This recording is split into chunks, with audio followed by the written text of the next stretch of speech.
มันคือเป็นก้อนทีนี้เราหัวใจ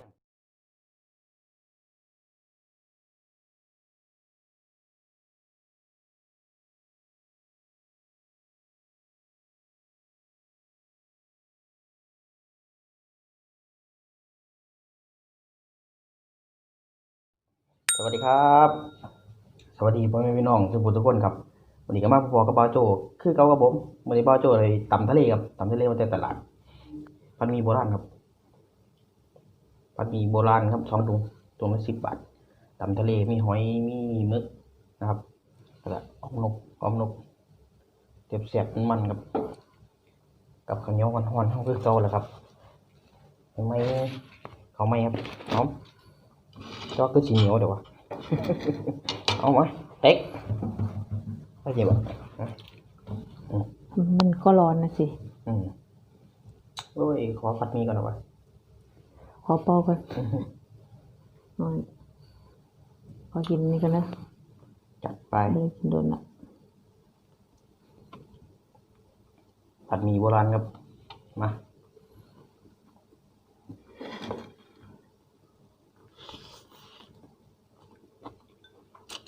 ของก็บวกก็ใช่น้ำบ่บ่มากบ่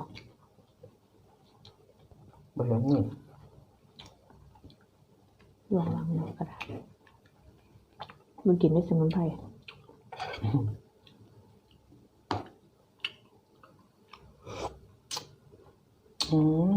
ตรงเดียวนัวดีอยู่น้ำปลาแล้วจำเนาะจับดีเนาะนงคักนงนี่นงนัว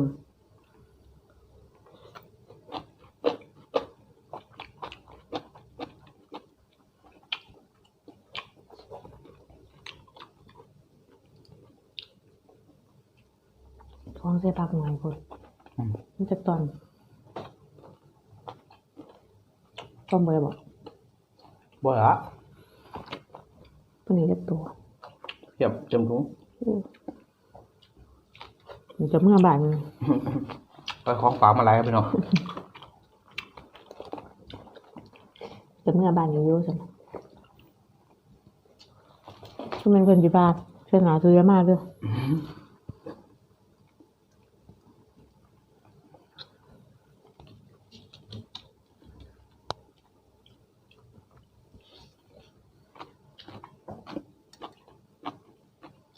อัน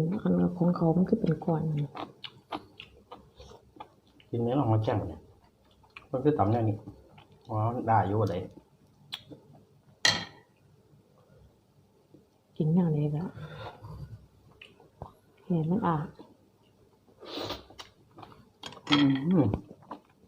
ยังไงครับ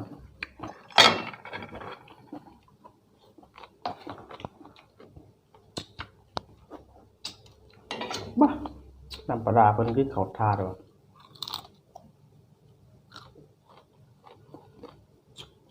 จับน้ำปลาโจไหมเนาะ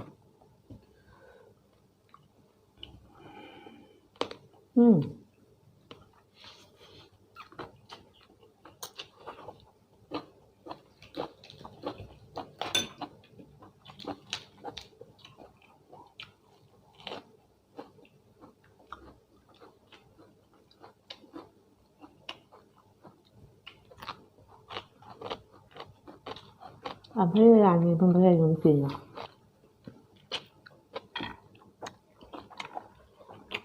ใช่ตำปลาเหรอ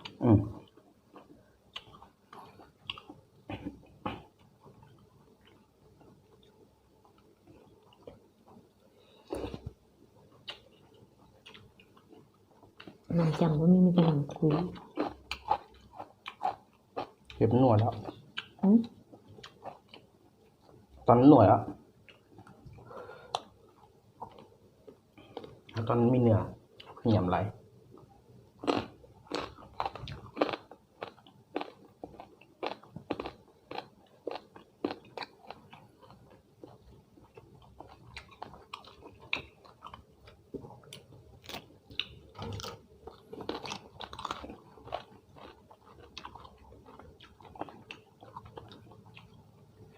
ลองจะตักหน่อยก่อน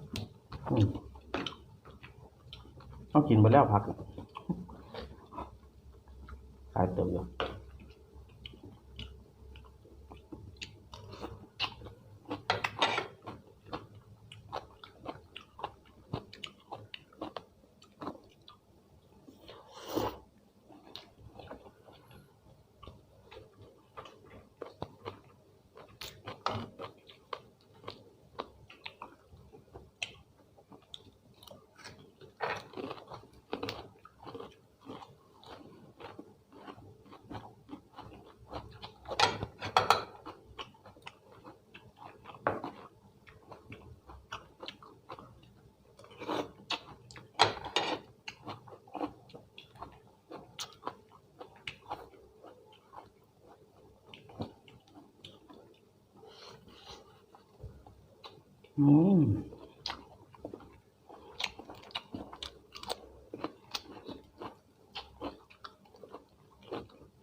เสียบแต่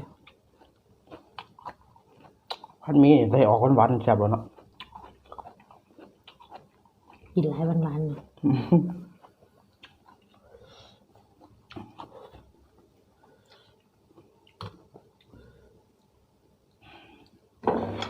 ก็เป็นซอสบนหัดมือหมดเลยวะ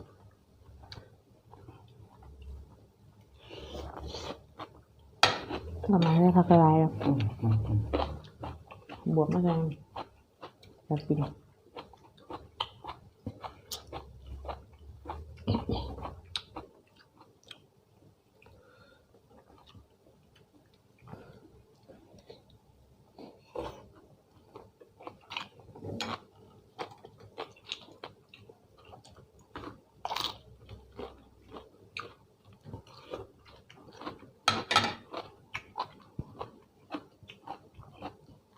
มันจะนุกบ่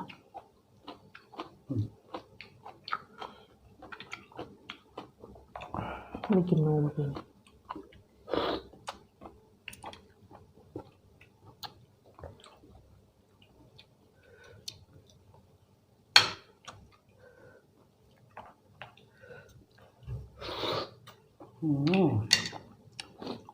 จัดหมักกินไม่ได้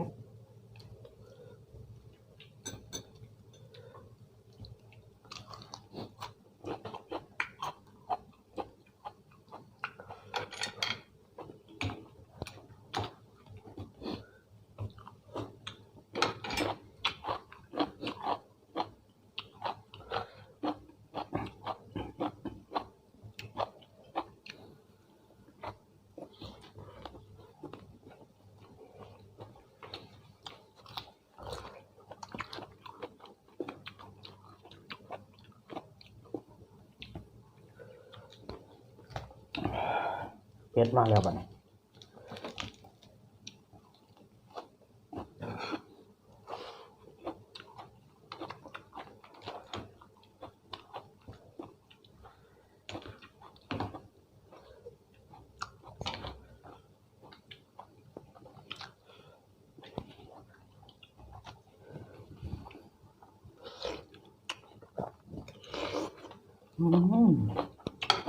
กระเพชรงานกระเพชรอันนี้ก็ห้อย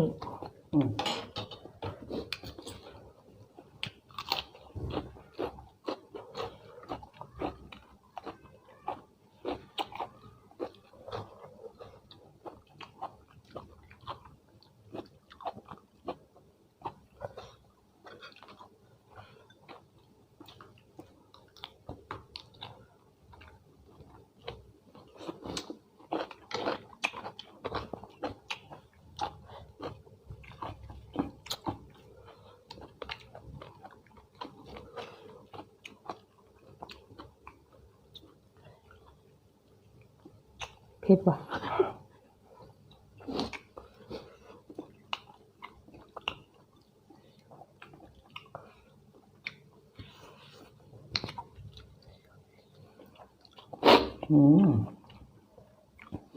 อันนี้เนี่ย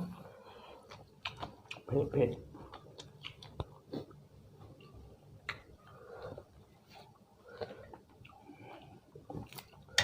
มันเป็นก้อน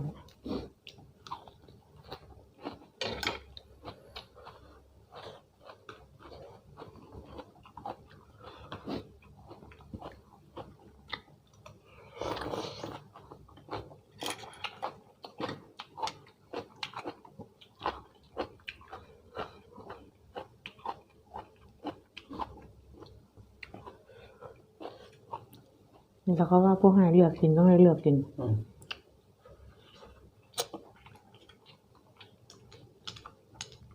กินตอนไม่เหนื่อย มันบ่มีเงิน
จับป่ะ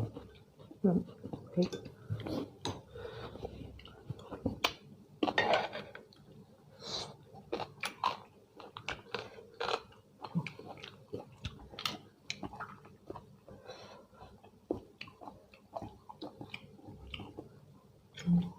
จับมากพี่น้อง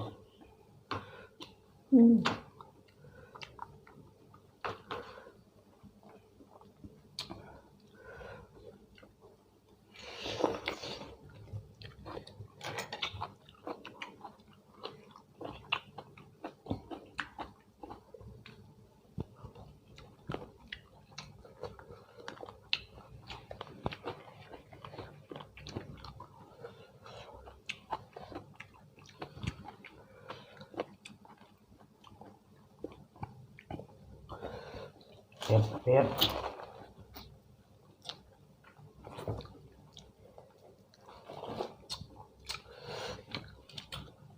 เดี๋ยวก่อนพี่น้องแซ่บแซ่บมากครับผมขอบคุณพ่อแม่พี่น้องที่เขามารับชมครับเจอกันใหม่คลิปหน้าคลิปนี้มื้อนี้บาโจสวัสดีครับเผ็ด เผ็ดมาก